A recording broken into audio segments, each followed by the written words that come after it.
So in Coke Studio Bhaarat, we have a think tank. Last time we had Kausar Munir and KJ and I. Okay. And we worked together. Sorry, one second. You said a think tank. Think tank. Okay. So think tank, we design the stories that we're going to tell through the season, and then we cast those stories with almost like how you cast a film. You cast them with music directors, singers, musicians, lyricists, and see to it that the story comes across interestingly. So season 2 is definitely, we have a Gen Z first approach. Okay. We want to talk to the young of India. We want to talk about stories that they relate with because they are the future of the country, the subcontinent. I wouldn't consider that it's an era of short attention span, but I feel that you have to stick to the point. You have to say it clearly, excitingly, audaciously, and then keep moving the story forward. A lot of new songs that I'm hearing don't even have hooks. So it's not really about the hook, it's about what you're saying. The words become very important. Musically, you have to be exciting. You don't need to follow a formula. You are in fact, it liberates you because you are free to do whatever you want. I don't think in genres. I think in whether whether there are two parameters. It moves your body, it moves your soul. If the song does that, then I'm good with that. No, I believe that what you end up putting out as art is an extension of you that you are ignoring. You basically submit yourself so that you can keep your ego aside and see what flows naturally through you. Hello, I'm Ankur Tewari and you're watching me on Radio City Freedom. What is up, y'all? I'm your indie boy YB, and today from the studios of Radio City Mumbai, we have a really special guest. Somebody who's changing the face of the Indian film music industry. He's changing the way things were done conventionally, and I don't know how to define what this man does because he's doing a lot of things in the scene. But let me present to you singer, songwriter, music composer, music supervisor, Ankur Tewari. Hi man, how are you doing? I'm very well. So, let's start off with you telling our audience a bit about yourself. I mean, how did you get into the scene? A brief history about yourself for our audience. So I've been making music since ever. Even in school I was making music, and then after college I decided to make music professionally. Okay. And it just took a long time to crack an album, to put it out there. But what happened during the time was I met a lot of people, made a lot of friends who were in the scene, musicians, technicians, and slowly the family evolved, and I started doing different things to make a living, whether it's writing lyrics, composing, singing. Wow. And it snowballed into where I am today. I mean, that's amazing. And in one of your interviews, I heard that to make an album, once you moved to Lahore. So just give us a brief history about what was going on at that time. Why did you move to Pakistan? I didn't move to Lahore. I went for an album, I think. Yeah, my first album I recorded in Lahore because I found an amazing producer there, Zulfi, who produces and is a creative architect of Coke Studio Pakistan. Wow. So I met him, we did a song together for a movie, Ek Chalis Ki Last Local. Yeah. We got along really well, so I decided I'll make my album with him, and so I went there and recorded the album in his studio. Wow. I think Pakistan really has some really cool artists. I mean, the sounds there are very raw, and the kind of melodies these artists come up with is really beautiful. So I've always been fascinated by Pakistani artists, and also that's really cool. Let's talk about the changing scene right now.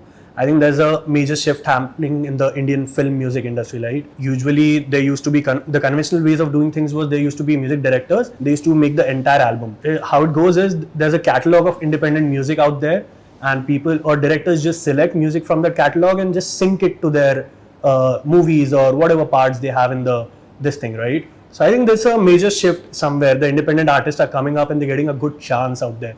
And I think you're the face of this major change that is happening. So just tell our audience a bit about this new role that you've come up with, which is music supervisor. So what's the exact job of a music supervisor? So conventionally a music supervisor's job is to sync music to films. Okay. But here in India, how I'm operating is you also kind of design the palette for the whole project. So you also are involved in creating original songs. You sit with the people who do the background score and make sure the songs that are synced to songs that are created in the background score, they all are part of one family. Are in sync, yeah. And sync, and then you kind of operate on all kind of design the palette and the design of the musical scape of the film. That's really beautiful. I mean, the independent artists are getting a chance to come up like never before. This never happened before. Like, the independent music is booming at its peak right now. So that's really good for the Indian scene. Let's talk a bit about Coke Studio Bhaarat Season 1. There were some really banger songs on it, like Khalasi and Holi Re Rasiya. I mean, I love how such good artists in the Indian scene came together and, worked for a true piece of art. I mean, just tell our audience, what was your role exactly in all of this? How do you play a role in all of this? So in Coke Studio Bharat, we have a think tank. Last time we had Kausar Munir and KJ and I. Okay. And we worked together. Sorry, one second. You said a think tank. Think tank. Okay. Yeah. So think tank, we design the stories that we're going to tell through the season, and then we cast those stories with almost like how you cast a film. You cast them with music directors, singers, musicians, lyricists, and see to it that the story comes across interestingly. So we had the story about everybody being equal during Holi, looking like the same. Wow. To we had the story of the sailor in Khalasi, to a father trying to get his food for his meal for his daughter's wedding in the Kashmiri song Kya Kare Kori Mol. Yeah. There was Gija the Haki, which is a weaver bird of truth, truth in the times of fake news. So it was all these stories that we were trying to build, and we found these different characters to come and play a part. And it had a very folk taste to it. Like, I could see you trying to cover all the folk elements of India that are there. Like, there's songs like Urja, which has a Punjabi folk taste. There's songs like Khalasi, which has a Gujarati touch to it. So what's the idea behind having all the palettes of India? Like, do you want to display diversity that exists in India? I mean, that's like we are a diverse nation, and that's our strength. So you obviously can't display everything in one season. Right. So the idea is to kind of dig deep into the Indian culture, try and find stories from the heartland, try and make them meet with the mainstream music, with independent music, and then try and present a palette which is truly representative of India. Wow. And how do you decide what artist you want to work with? Like, is it the other artists being pitched to you, or is it your call that, hey, I think this artist would be great for this song or this idea, So we follow the song and the story. So we follow the idea of the story and then see who will be the best fit to take that story forward. Wow. So it's almost like you write a script and then you cast the script. A whole production goes into this. Like, I'm sure there's a lot of recording sessions happening. The track comes out and then you all shoot it and everything. So there's a whole grand setup going on. How much time does one piece or one song takes to be fully ready, a produced piece? I mean, like, from the idea to the actual production doesn't take that long, but to ideate, to put the ideas together, to rework it, work it, create the whole language that people can understand, edit it, all of that probably it takes like 2 to 3 months. And all of these pieces of art are original, or like y'all are taking inspiration from the folk songs or taking influences from the folk song or something like that? We do take influences from the folk scene, but we're also trying to create folk 2.0, which is like folk music but relevant to today, which tells the story. You can call it fusion? Not fusion, it's basically story-wise they're telling the story of today, but in the flavor of folk music.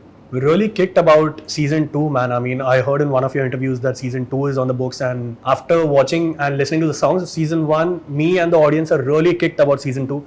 Just give us a brief idea about what the season 2 is going to be about. Season 2 is definitely, we have a Gen Z first approach. We want to talk to the young of India. We want to talk about stories that they relate with, because they are the future of the country, the subcontinent. The whole idea through the year has been listening to them, trying to understand them, and working with them. In the current season, we are working with a bigger think tank, a lot of young people who can inform us of what are the kind of stories they could make the soundtrack of their lives. You want to take any names of the bigger think tank team or the artists you're working with? So in the think tank, we have this year, we have again Kausar Munir and KJ, but we also have Swanand Kirkire. Wow. And then we have the whole Universal Music team support. Then we have the Coca-Cola support, the Misfits, the organization I work with. So they are all different kind of inputs from everywhere. We usually have an open door meeting where anybody can walk in and put in a comment, in their and then ideas. we see where it goes. But the idea is to make it together like a family. The design is to create the Coke Studio family, which consists of behind the scenes people, musicians, singers, lyricists, composers, listeners, fans. So we create a family where there are no walls and everyone can meet each other and we can connect hearts. So you all are doing whatever is good for the final product or final art piece. Yeah. Everybody's contributing for that. You said the season 2 is more driven towards, approaching Gen Z audience or younger people. 65% of the people in India right now are the youth. They are from 20 to 35, right? This is the stats or mota stats that are there. But we also have to consider the fact that we are living in a time where people have short attention span. We're living in the real world, right? Do you have this thing also in mind when you're curating for the season 2 that, okay, people have short attention span, the Gen Zs have short attention, and the music also has to be according to that. Like every 15 seconds, I'll have to give them a hook, or every 15, 20 seconds, I'll have to give them something that hooks them to this. So was there this kind of approach? Not really. I feel like you have to be, I do not agree that they have short attention span, is that I don't think so they have time for bullshit. So if you are saying something meaningful, they would even give you attention for hours. So I don't feel that, consider that it's an era of short attention span, but I feel that you have to stick to the point. You have to say it clearly, excitingly, audaciously, and then keep moving the story forward. A lot of new songs that I'm hearing don't even have hooks. So it's not really about the hook, it's about what you're saying. So the words become very important. Musically, you have to be exciting. You don't need to follow a formula. You are in fact, it liberates you because you are free to do whatever you want. You don't need to think of songs in a manner that we've been thinking about songs for years, in which like there's antara, mukhada, pre-chorus, chorus. So you just need to tell a story, and you can find any medium to tell a story. And I think more than ever, the younger generation is open for honesty. And if you're honest, they will connect with you. If you're dishonest and you're trying to construct and create a product, then I don't think so you'll connect with them. Yeah, I mean, when the artist is true to himself/herself, when they're true to themselves, only then they come up with something that is really, that's something that never done before. So if there's trueness, it'll definitely resonate with people. Do you want to take some names that we can see in season 2, the artist wise? Yeah, there's some exciting names. So we are working with whole gamut, from somebody as big as Shreya Ghoshal, Swanand Kirkire, to somebody like Mohito, MC Square, Hash Base, Komorebi. So there's a Kamala Devi. So there is a mix of talent which is comes from all regions. We have like Digby, Neha Kakkar have done a Kumaoni song. There's a Haryanvi song. So there is we want to make exciting music from all regions, which inculcates regional pride. Wow, there's something for everyone in that. Not really. Yeah. What's the sound palette gonna be like? Is it more, if you're saying Gen Z, is it gonna be more pop driven? Not really. That's again, I feel, is a misconception. I think they're, as I said, they are the generation, from what I understand, is an honest generation. And it has to complement the story. So what we have done is we are trying to tell stories that they will relate with, whether it's about adulting, whether it's about situationships, whether it's about toxic love, whether it's about environment. So we are trying to tell stories that they might identify with, which other generations have gone through but didn't put a name to. I think they have been brave enough to put names to what they go through, and I think we want to tell those stories, and whatever is the honest way to tell that story, and whatever honestly what the soundscape would be, is what we're trying to go for. And what all genres can we expect? Is it the same? Is it going to be the same folk fusion vibe, or like? I don't think in genres. I think in whether whether there are two parameters. It moves your body, it moves your soul. If the song does that, then I'm good with that. Coke Studio has always been about, moving songs, or like club numbers, or like groovy numbers. Not even club numbers, groovy numbers.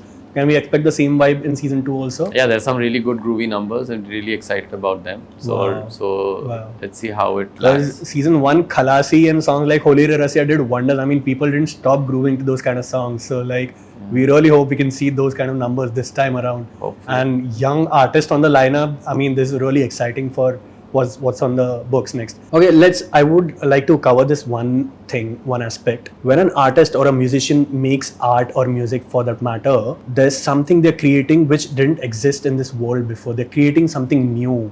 So this is a magical process. How do you think this comes? Where does this come from? Do you think there's a role of higher power or God or someone like that in this whole process? No, I believe that what you end up putting out as art is an extension of you that you are ignoring. You basically submit yourself so that you can keep your ego aside and see what flows naturally through you. So if you can do that, it's almost, for me, it's like a meditative process.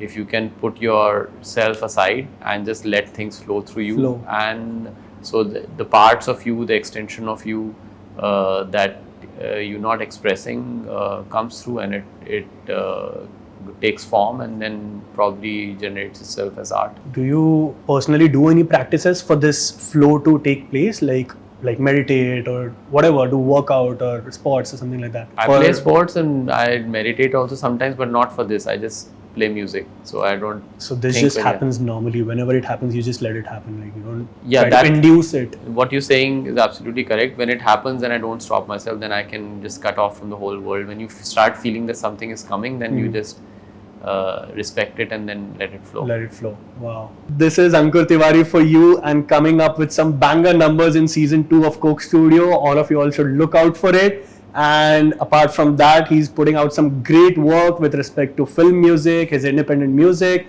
So I think you all should have your eyes onto this man. And yeah, that's it from us. Thanks for joining us, man. Thank you so much. Thank you so much.